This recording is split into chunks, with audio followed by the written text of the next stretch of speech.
I'm not going to hold you, but I'm going to let you know right now you're the best kept secret in the office. And here's the thing I need you to understand. Why is being the best irrelevant at this point? Get your pen and paper. Here we go with the secret sauce.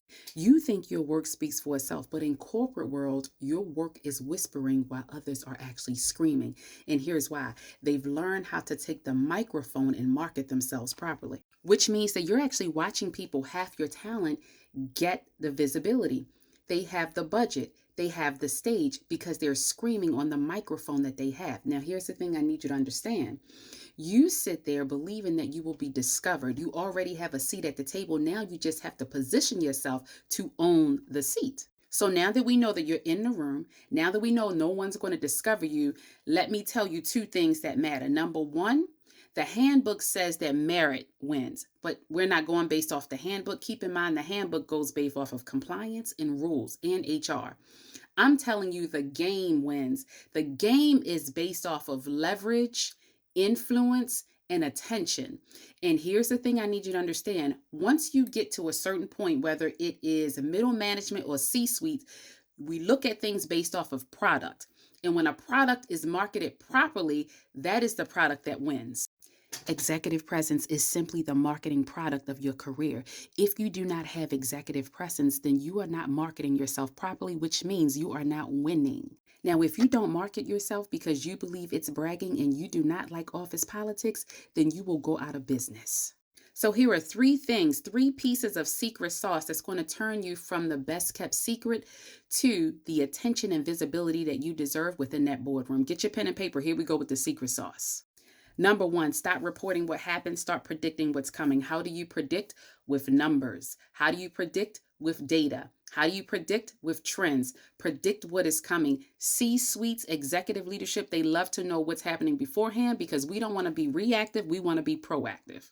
Number two, now that I'm predicting what's coming, that means that I can tell you my recommendations and or solutions. But here's the key I need you to understand. Those recommendations and or solutions are only given to a privileged few. And here's why. Not everyone needs to know your brilliance. Not everyone needs to know that in the boardroom. I need to ensure that I have influence because I'm marketing myself. And in marketing myself, I want particular people to find out about it until the appropriate time when everyone needs to know. Keep a lid on it. And number three, this is probably my favorite one. Now that I've made those recommendations based off of the trends, based off of what I see coming, this is the biggest one. I know we talk about mentors. Nothing wrong with a mentor, but get yourself a sponsor.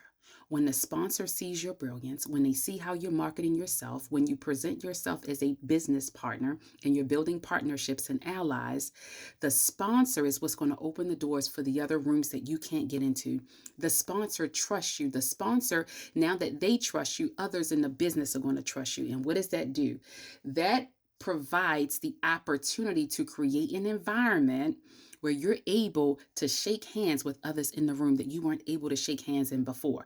Yes, you're in the boardroom, but at that point, previously, you were only in the boardroom because you were reading off numbers. Now you are predicting. Now you're looking at trends. Now you're making recommendations. That sponsor is the key to others sponsoring you or getting you into places, giving you access in the places that you were not able to get into before. Now, where do I come in? My name is Dani Sheldon. I'm an executive leadership coach. My number one goal in 2026 and up until the end of 2025 is to make sure every single leader that I talk to takes something away that is of value, that they can implement immediately, and that it's practical. Leadership is not hard. You just need a strategy. And right now, because you don't have a strategy, you're running around with your head cut off. My goal is to make sure that not only are you confident in what you're doing, but that you also have the verbiage, you also have the sentiments, you also provide the information. You are always thinking strategy in your mind as to how you're going to get to the next level and or how you're going to play chess instead of checkers. If you need more, this is exactly what we're talking about January 24, 2026 in the Leadership Alchemy Masterclass. Like, comment, follow, and happy leading. I'd love to see, tell me in the comments if you're having challenges with any of these. Like, comment, and follow for more.